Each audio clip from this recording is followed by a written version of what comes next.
Good afternoon, everyone.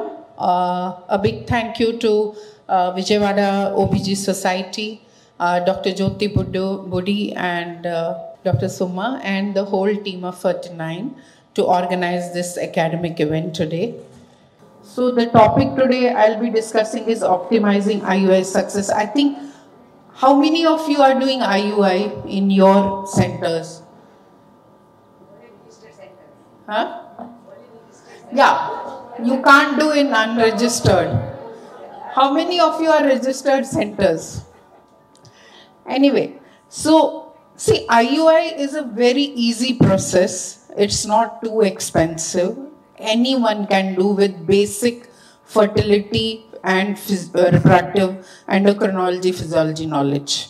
Anybody can do. But what is important is, per se, IUI has less success rate compared to IVF. So what should we do to optimize our success? Now we know what is IUI. I'm not going to tell this. So indications commonly are for ovulatory disorder, male factor, endometriosis and coital dysfunction. There's sexual dysfunction like vaginismus, erectile problems, ejaculatory problems. Which factors, if a patient walks in that she has this, and you'll be little bit satisfied that, okay, this is a good result patient, I'll get good result.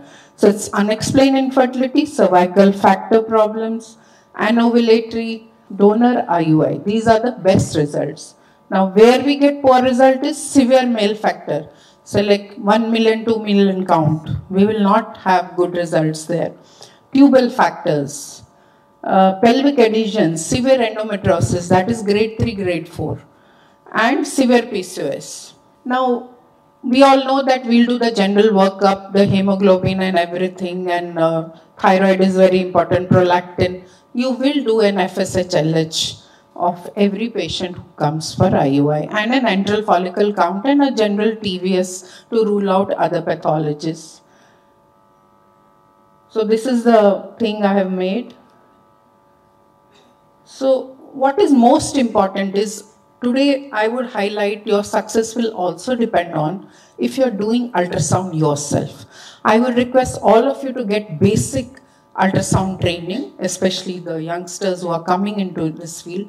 Transvaginal ultrasonography, if you do it yourself, the cycle you will control well, and you will know what's happening. You will have an eyeball on the endometrium, the type of endometrium, and the follicle size will measure properly. In radiology centers, they are sometimes in hurry and some junior will measure the follicular size, and it may not be proper.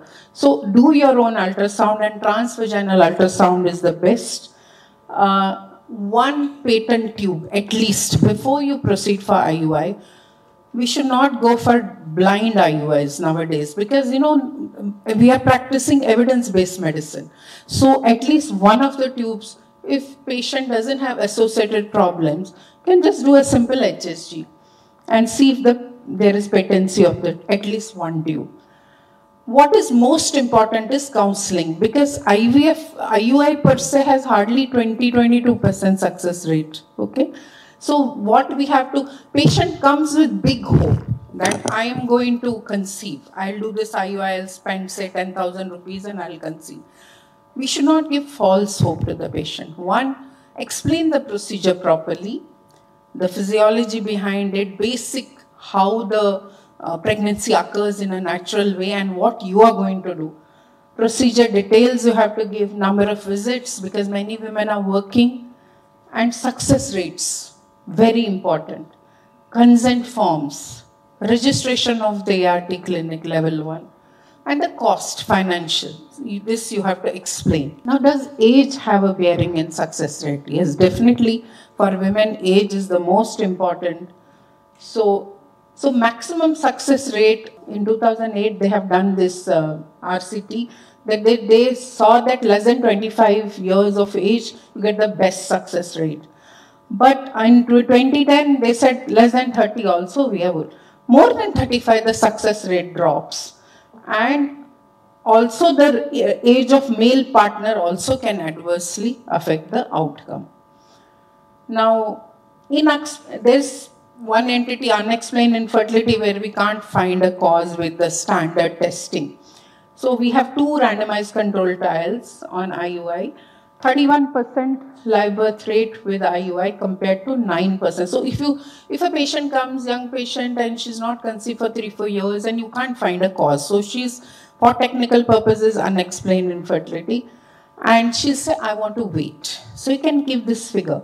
So if you wait and try naturally, you have 9% chance, and if you do IUI, around 30% it goes. Very good success rates in unexplained. Stimulated cycles in IUI, best rates, they compared this, that clomiphene with FSH stimulated. So clomiphene turned out to give better success rate in unexplained infertility compared to the gonadotropins. Does duration? No. When a patient comes, you take the history. First question we ask, how long are you married? So highest rate of success is if the duration of infertility is less than 3 years. So if less than 6 years, conception rate 20%. If more than 6 years, conception rate drops to 50%, that's 10%. So the longer the duration, the success of IUI is less. So this you have to keep in mind. Now this is a very common question, like the patient will ask before starting, at least they ask us in Bangalore, that how many maximum cycles we can do. So this is your answer, that pregnancy resulting from IUI occurring in first 3 to 6 treatment cycles. Most women, we should remember this. I have had patients who have done IUIs for like one year, intermittently. So that's not correct. So 4 to 6 cycles, within that time frame, most of the patients who have to conceive with IUI will conceive. And the fecundity rate will decline by half to 2/3 after 6 cycles. So this has to be kept in mind. And 88% will conceive within 3 cycles.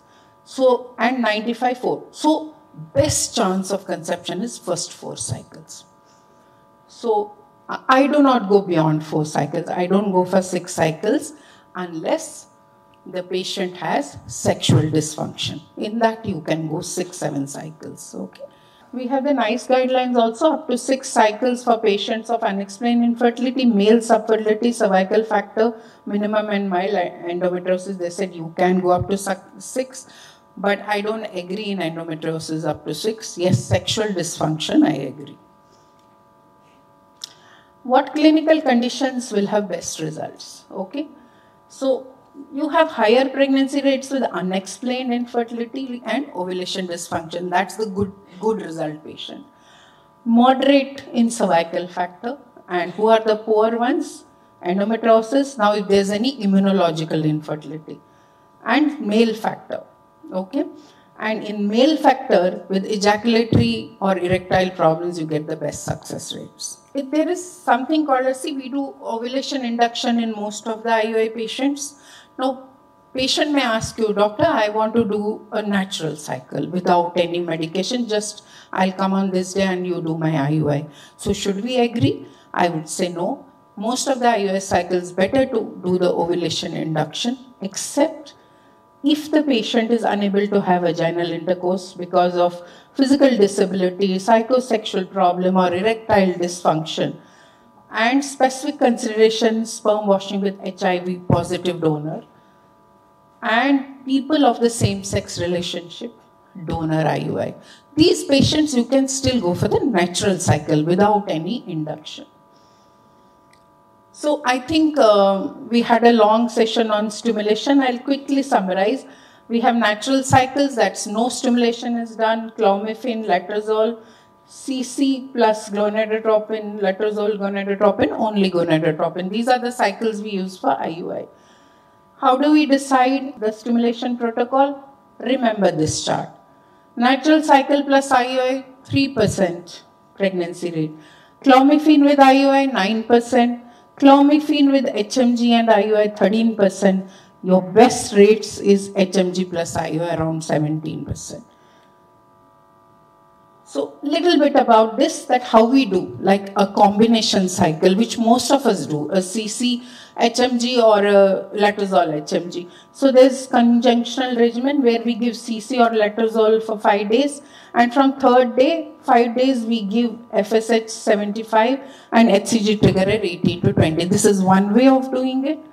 The other way is that you finish your CC or letrozole, whatever, do an ultrasound 6th, 7th, 8th day, 3 shots of FSH you give, or HMG, whatever, and HCG trigger at 18 to 20.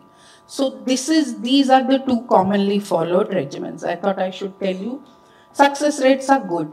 Now this is a forest plot. You can clearly see that IUI, the pregnancy rates are more. It favors the gonadotropins, the other side. And there are anti-estrogen means clomiphene. If you do only clomiphene versus gonadotropin has better success rate. This is the same thing. How do we monitor? First, I said, learn doing an ultrasound. Have a machine. Do the PCPNDT of that center. Please do your own ultrasound. Okay? So, how do we do monitoring? Now, this is a chart we use, wherein we put the day and everything. So these are the regular charts. And how the follicle is monitored TVS, 2 perpendicular to each other, in one direction another. So you should have like this. This is don't measure them like this or this. The 2 measurements have to be crisscrossing each other at 90 degrees, 90 here, 90 here. So perpendicular. Now you may ask me, patient is coming from a remote area or a village and she doesn't want to monitor her cycle with ultrasound.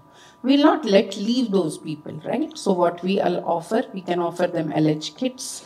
Generally LH kit consists of 5 to 7 of those strips, what we use. And urine, while passing urine, they can do. When do they start? In a regular cycle, they can start from day 10 onwards. In shorter cycles, say 26, 20, start from day 8 or day 9. And in a 30-day cycle, start from day 10 onwards. Now, they recommend once a day, but I would not agree. We should do twice a day. LH monitoring should be done. Ladies should do morning and evening. Twice a day for 3 to 4 days when she gets the LH positive result. And when should you time the IUI? The timing of IUI is, if you go back to physiology, when the LH surge occurs 24 hours later, you should do the IUI for such patients. Very easy. If lady is smart, teach her and tell her to contact your clinic, and next after 24 hours, let her come and do the IUI. Okay. So number of follicles. So roughly, I'll give gold standard, up to 3 follicles, not beyond. We have no right to give OHSS, ovarian hyperstimulation, to an IUI patient. Okay? Number 1. Second, 3 follicles, if you get say 4, 5, 6, please cancel the cycle. Don't feel bad about it. Okay, because it's for your own safety and patient safety. So now this is why 3 follicles. One is to avoid triplets and all that. Second is, if you have 1 follicle, 5% pregnancy, 2, 13%, 3, 16. At 3 follicle, it's the maximum pregnancy rate. But when you have 4 and all, the pregnancy rate will drop. No point giving 4 or 5 follicles for IUI. The more the better, it doesn't work here. Okay. So it has been cut off at 3. Endometrial thickness, it's a bit controversial. But what is the minimum, endometrial lining above which you will go and do IUI, and below which? I would say 7. Most of the studies are 7. And no pregnancy occurs when ET is less than 6 mm. So your endometrium should be good. And then only you should go for IUI. Because it costs a lot of money and you give false hopes to the patient. If it's very thin endometrium, don't do it. So what do you do with thin endometrium? Know the cause, say, does she have tuberculosis, endometritis, treat all that and then start again. And CC cycles may have comparatively lesser this thing.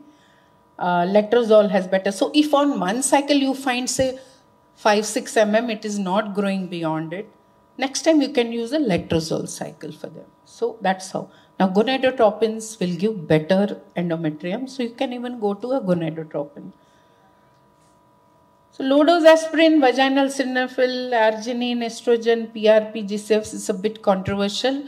PRP and all is coming up now, a big wave. Maybe in another 2 years we'll have good trials and all, then we can decide whether it helps or not.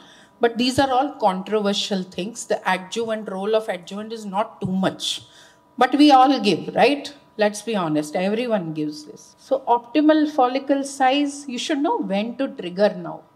Okay, so this you should remember. In a clomiphene letrozole, 20 to 22 mm tak you can go and then trigger.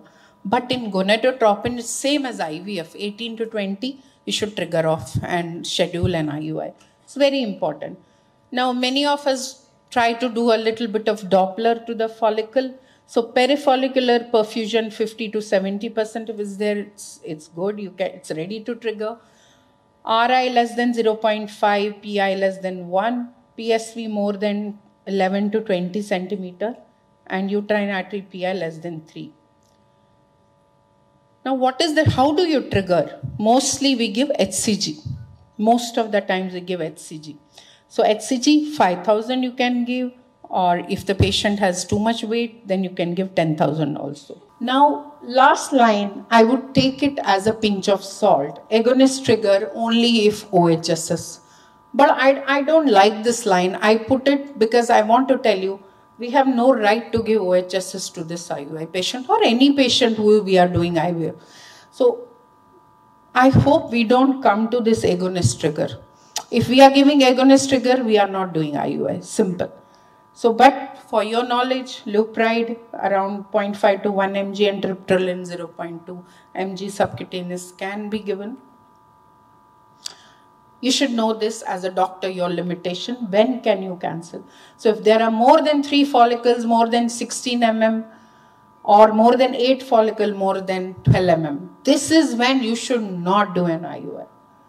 Okay? Or if you have an IVF center, you can convert it to IVF with all the precautions. Sperm count, I think we had a long lecture on sperm count, but I'll tell you simple thing that there's something, when you get the semen report, try to calculate the total motile sperm count, because most of the labs where you get it done, they don't give you. It's very simple, sperm concentration multiplied by volume multiplied by total motility divided by 100. You get the TMC. This is very important. Now, if you see 10 to 12 million total motile count, 18% pregnancy, 5 to 10, 5.6, if it's less than 5, 2.7. Okay, so standard what they say is between 5 to 10 million, it should be their minimum. More the better. If it is less, you have to counsel for less pregnancy rates. So, now this is called as post-wash count. This was a study, it was a Cochrane review actually. They say that when you wash the sperms, at least 1 million you should have, then only you should do IUI. If it is very less, you should not, like few sperms here and there, don't do it. So this was one Cochrane which I wanted to tell. And predictors of 10 to 20 million, I think this is the repetition of the, I want to tell about the DNA fragmentation. If it's less than 35%, is it a good count? Yes, it is good because the DNA damage is less. But there are further studies which I will tell you that DNA fragmentation does not play a big role in the IUI. Okay. So women with proximal tubal blockage and 1 open tube, conception rates are around 38% after 3 IUIs. So 1 open tube is very important. Please do the tubal test. Don't think that she's young and let me do 2-3 IUIs and then I will do the tube test. No. Counsel the patient. Rather, don't do IUI without that. You can do just simple ovulation induction or natural monitoring. Try them, tell them to have intercourse. Try 2-3 cycles like that. But then you sit with them and tell that we have to check the tubes. This is very important. So, Ideal time interval, no consensus, but when IUI was performed, when you prepare the sample, this is that story, that within 30 minutes, if you do, it is the best time to get pregnancy. And it decreases if you leave it for like 60 minutes and all, okay? So I would say ASAP. As soon as the sample is ready in the andrology, please go and do the IUI. The lesser the time interval, the better the result. Now this also you may ask me that which is better, swim up or density gradient. Now there are different, like if a normal count, you can just do a simple swim up. If the count is little low, teratoe, steno, or if it is HIV or sexually transmitted some disease, there you do the density gradient. Comparable results. Swim up, I cannot say swim up is better than this. Both, you can do any kind, but you have to have that indication for that. So the timing of insemination. Now you are given the trigger, when will you call the patient? So single planned insemination after the HCG trigger, 36 to 38 hours. This should be your this thing. Now there is something called a single IUI and double IUI. Now if you're doing double IUI, they say 24 hours post HCG and 48 hours. This should be fixed. Okay, and variable protocol that you call after 36 hours, do the scan. If she's ovulated, finish the IUI. Not ovulated, you can do one IUI at that time and repeat afterwards. But what is the take? My take, or by evidence, is that there is no evidence. There is no difference between single and versus double. Why go for double? 2 times patient has to come. Do a proper one single IUI. That has equal pregnancy rates. Again, the more the better is not the case here. So single IUI time post ovulation gives better PR when compared with single in non-main infertility. Now this is one controversy. I just wanted to tell you, if you read these kind of things, just forget it. For all practical purposes, single IUI has good success rate. Catheter. Now, there is no difference in pregnancy rates, whether you use a rigid catheter, soft, embryo transfer catheter, anything. Just use a simple 30-40 rupees ka catheter, it has equal pregnancy rates versus if you use a 1000 rupee catheter. Okay. Volume of insemination, the standard is 0.5 ml, what we get preparation. But they are saying that there was no difference if it varied 0.3 to 1. But standard technique what we are using is 0.5 ml should be what you will put in the uterus. That's all. What care? Okay. Preferably use a Cusco speculum. Patient should be in lithotomy, relax, little head low, semi-full bladder. Why bladder should be semi-full? Because in case you get stuck and you can't enter, it's a difficult transfer, you can put an abdominal probe and get a window and you can see where you are going, number one. Second, little bit straightening of canal also will happen when your bladder is little bit full. Clean with saline, gentle insertion of cannula just beyond internal os. Please don't go like that and touch everything there. Internal os, you negotiate, you will get that feel and just put it. It's not like embryo transfer, like 1.5 centimeter down, you have to put at accurate location. No. Just cross the internal os and do it. Slow insertion, yeah, you have to be gentle. Hands have to be very gentle. 10 to 15 minutes rest. One paper had come, they said you should give this. So okay, we do that. Difficult IUI, again, ultrasound guided, or you can use a stylet, okay? And if the patient has vaginismus, first only while doing scans, if she doesn't allow you to do a scan, you can't do an IUI. So better do it under a IV sedation. So you have to talk to the patient, and while doing, that's why I said you have to do your own ultrasounds. You'll know whether she'll allow us to do IUI or not. Okay. Now this is the same thing. Difficult insemination. 80 to 85% patients are easy to do. Difficulty comes in 15 to 20%.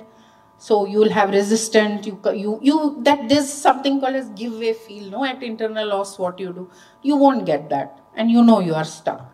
Okay. So try to put change from Cusco to the Sims. down, up, try to create a straightening of canal.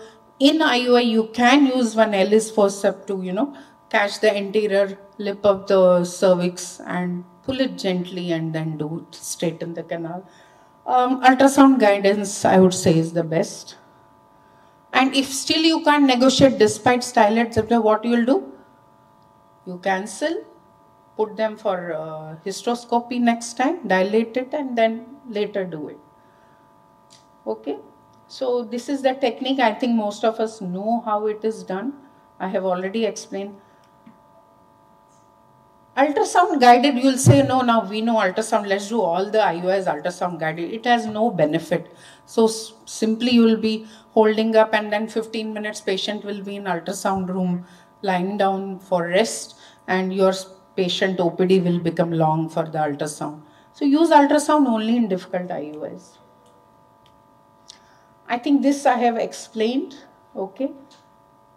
Okay, so this is little age-wise, less than 35, you can go up to 6 cycles, more than 35, 3 or 4 cycles are enough. HIV discordant, yes, you can do sperm washing, it will decrease the risk of HIV infection, use a density gradient method, okay. Now these are advanced methods, I'm just mentioning them that they are there. We are not using them on a regular basis. This is just for academics. Now this, Dr. Jyoti has explained microfluids. This was one paper in fertility, sterility. So good motile sperm, less DFI, less miscarriages. And that chip thing which you insert and then you get a prepared sample. This is that one. This is the newer one. Okay. So minimal count we have explained for microfluids is more than 10 million. Okay, that's very important. I'm almost done now. Retrograde ejaculation, I think she has explained, the previous speaker. But if you have retrograde, like she said, the volume will be less. What you do, you hydrate and alkalize the urine with the sodium bicarbonate and then collect the urine and then prepare it. This is for the andrologists, they'll know what to do. You can retrieve sperms from the urine also with these methods. So I'm not going into detail, this your andrology department will do. Do we do sperm retrieval, putting a needle into the vas, and do we do? Very less cases, only in an A ejaculation, like they can't ejaculate. There, only that indication in obstructive azoospermia where they can't ejaculate. There you can try, do a trial needling and routinely it's not done. This is if patient doesn't want to do anything else, they want only IUI, there you put in a needle into vas difference, aspirate and see whatever you get, you put it in. Okay, so this was the procedure. So high motility sperms were obtained in 34 cases they had done. This is study, and with IUI pregnancy rate per cycle was 73%, I don't know. But I don't believe that success rate, but then no abortion occurred. So, I mean, such cases were done. So, I have not done. If I have azoospermia and we do IVF, right, Dr. Jyoti? We'll do a TISA, take the sperm, do the IVF and do it. That's all. Luteal phase support, should you use or not? Who all uses? So, most of us provide luteal phase support, okay. Maybe a small dose of progesterone, 10 mg dydrogesterone can be used, but it is mandatory to use in a gonadotropin only cycle. There you have to give. In natural cycle, you can skip also because they have the natural LH surge and the rupture of follicle and it will produce progesterone endogenously. I would not say there's much use, but ovulation induction, if you are using gonadotropins, you can give a small dose of dydrogesterone or vaginal micronized progesterone. Okay, so this was the ESHRE guidelines. This is my last slide. So I hope you got the message clearly, what to do, when not to do, and how to do. So selection of the patient is very important. If you have like few motile sperm, patient tells you, no, I want only IUI, will we do? No, that's a case for IVF or ICSI. So select your patients carefully, select the correct protocol, vigilant monitoring with ultrasound guided, transvaginal ultrasound, correct timing, good sperm preparation. Check the sperms yourself. What I do is, like, when too much rush, I can't go. But if we line up the IUIs, I'll go quick visit to the lab, check the slides. I tell them don't throw. Even if I go late, I'll check the washed sperms because they can tell anything, na? So I'll just go if I have time. So earlier when I had less practice, I used to do for all. Now it's less. But yeah, check the sperms, smooth procedure, and adequate luteal phase support. And good luck for the doctor and patient both. I think we should have loads of luck because the failure rates are significant in IUI. So this is my village. I belong to Kashmir, but I'm settled in Bangalore. So that was my village in Kashmir, and thank you so much for a patient hearing. Thank you, ma'am, for the excellent lecture. And the important thing is that the last slide you have put everything and summed up, including the good luck after the IUI. And also it is a very interesting topic. How many ever times we listen to this topic, we tend to get useful points whenever we hear to this topic. And even I learn. Every time I prepare slides, there is 1 or 2 points which will come from here and there.